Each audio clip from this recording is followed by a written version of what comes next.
The bank manager stood in the middle of the old farmhouse, holding a set of keys in one hand. The young farmer thought he was about to be evicted. Instead, the manager looked him directly in the eyes and said, "These keys belong to you now." The farmer froze. He had only owned the property for 3 weeks, and technically, he still owed the bank money. The farm was supposed to be a disaster. The soil was exhausted. The barns were falling apart. The fences were broken. The previous owner had gone bankrupt. And everyone in town had warned 29-year-old Ethan Carter not to touch it. But Ethan had seen something nobody else had. Something hidden beneath years of neglect. And on the morning the bank manager arrived unexpectedly, Ethan was about to discover that his decision to buy the failing farm had changed far more than his own future. It had changed the future of the entire property. The farm sat outside a small Midwestern town, surrounded by rolling fields and old oak trees. It had once been a successful operation. There were nearly 400 acres of farmland, a large red barn, 2 smaller livestock sheds, a farmhouse, and an old grain silo. But by the time Ethan found it, almost everything had fallen apart.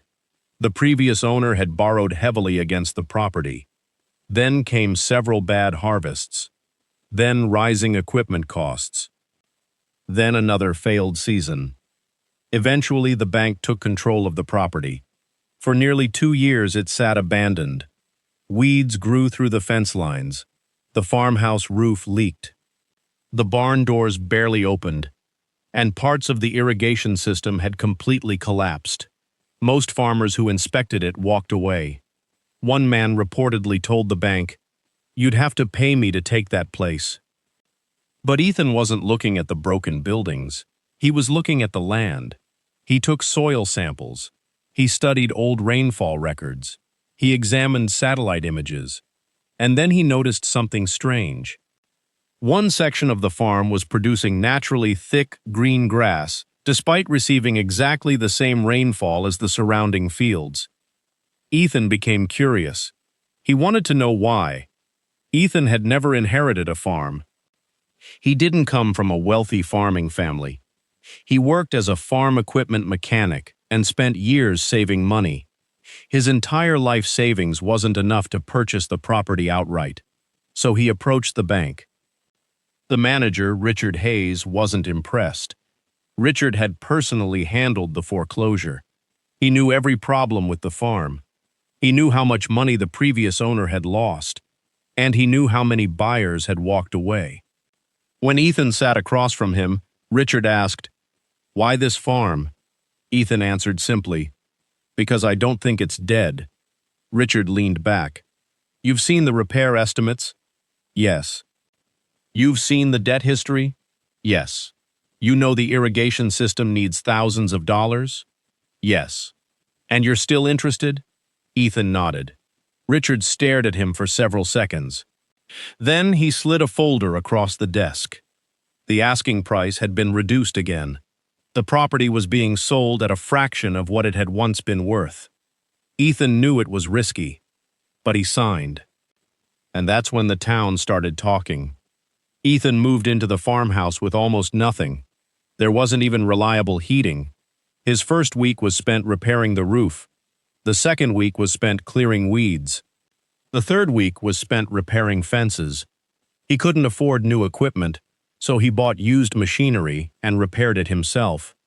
Every morning before sunrise, he walked the fields, and every evening, he wrote notes in an old notebook. He recorded where water collected, where grass grew fastest, where weeds appeared, where the soil looked darker. Then one afternoon, while inspecting the back portion of the property, Ethan discovered something. A line of unusually green vegetation stretched across the field. It wasn't random. It formed almost a perfect path. Ethan followed it. The vegetation led toward a wooded section of the property. There, hidden beneath thick brush, he found an old concrete structure. It looked like the remains of a water channel. Ethan cleared away more vegetation. Then he saw it. An old underground pipe. Ethan became obsessed. He spent several days tracing the old pipe. Eventually, it led toward a small hill behind the property. There was an old metal cover buried beneath the soil. When Ethan removed it, he discovered an underground water chamber. And it still contained water. Not much, but enough to make him curious. He contacted a local agricultural engineer. The engineer inspected the system. Then he looked at Ethan. "Do you know what this is?" Ethan shook his head. The engineer explained that the farm appeared to have been built around an old natural drainage and groundwater system. Decades earlier, the original farmers had apparently designed channels that redirected excess water into underground storage. But the system had been abandoned, and when the previous owner installed modern irrigation, he had ignored the old network completely.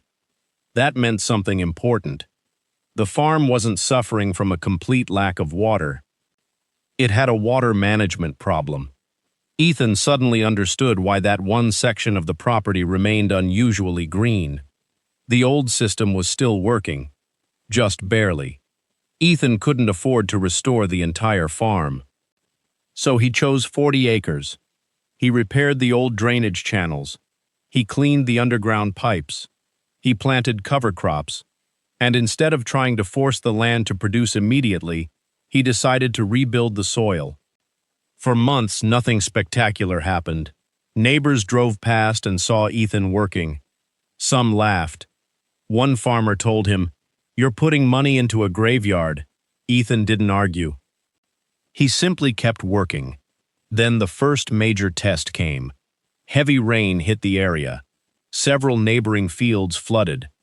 But Ethan's 40-acre test field drained quickly. Weeks later, something even more surprising happened. The grass came back thicker. The soil became darker.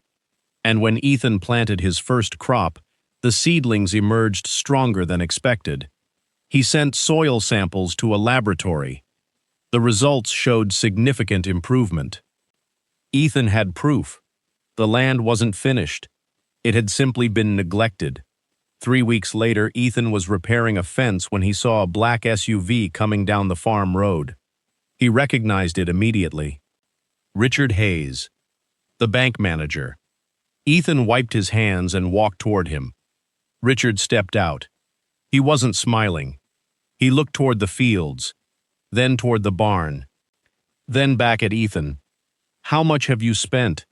Ethan gave him the number. Richard shook his head. "You spent that much on a farm this old?" Ethan expected criticism. Instead, Richard asked, "Can I see the backfield?" They walked together. Richard stared at the crop.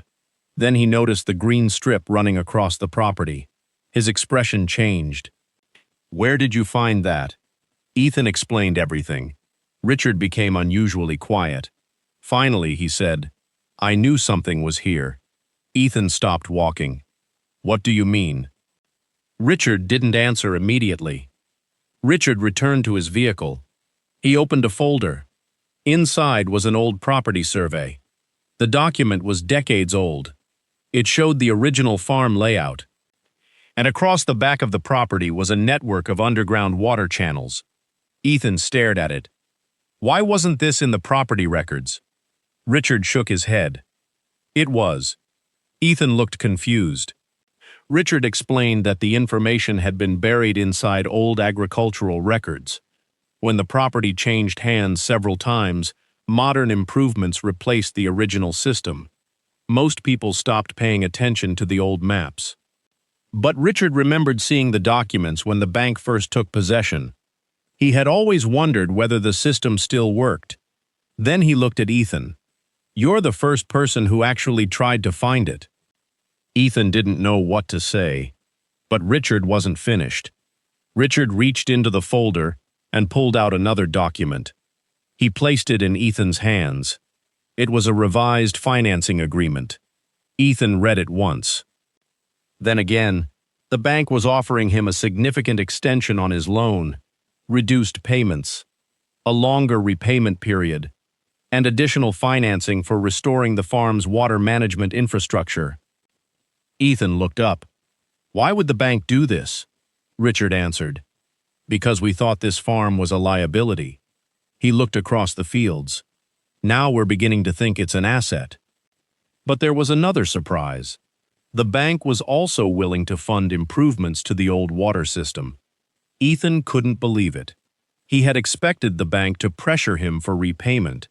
Instead, they were investing in his plan. Richard smiled slightly. You bought a failing farm. He paused. But you may have discovered a very valuable piece of agricultural infrastructure underneath it. Over the next year, everything changed. Ethan restored the old water channels. He installed modern monitoring equipment. He improved the soil. He planted crops suited to the land. And slowly, the farm began producing again. The old barn was repaired. The fences were rebuilt. The abandoned fields turned green. Then came the harvest. Ethan's first full-season results shocked everyone. The farm wasn't producing record-breaking yields yet. But it was profitable. And more importantly, the soil was improving instead of degrading. Word spread. Farmers who had once laughed began stopping by. They wanted to see the system. They wanted to know how Ethan had done it. One neighbor who had previously called the farm a graveyard stood beside Ethan and said, "I should have taken a closer look." Ethan smiled. So should I. Because he realized something important. He hadn't known exactly what he was buying. He had simply been willing to investigate what everyone else had already dismissed. Several months later, Ethan received another call from Richard. The bank manager asked him to come to the office. Ethan immediately worried. He wondered if something had gone wrong. When he arrived, Richard placed a thick envelope on the desk. "Open it." Ethan did. Inside were the final documents transferring full ownership of the property. Ethan stared at the papers. "I don't understand." Richard smiled. "You earned it." The bank had refinanced the remaining debt under the new agreement. Ethan was still responsible for the loan. But the bank had officially recognized the property as a viable agricultural operation. The farm that had once been considered nearly worthless was now worth substantially more. Richard stood and shook Ethan's hand. Then he said something Ethan would never forget. "The biggest mistake we made wasn't buying a bad farm." He paused. It was assuming the farm was bad because the last farmer failed. 2 years after Ethan bought the property, the farmhouse looked completely different. The broken roof was gone. The fields were productive. The old barn was full again. And beneath the ground, the forgotten water system was working exactly as its original builders had intended. But Ethan never forgot how the story started. People had seen a bankrupt farm, a broken barn, bad fences, old equipment, debt. Ethan had seen a question, and that question changed everything. Sometimes, an opportunity doesn't look like an opportunity. Sometimes it looks like a failed business, a neglected field, a broken machine, or a property everyone else has already given up on. The difference isn't always who has more money. Sometimes it's who is willing to look deeper. Because the bank manager didn't save Ethan's farm, Ethan didn't save it either. The farm was never truly dead. It was simply waiting for someone to discover what had been hidden underneath the failure. And that may have been the most valuable thing Ethan ever bought. Not the farm. The chance to find out why everyone else had been wrong.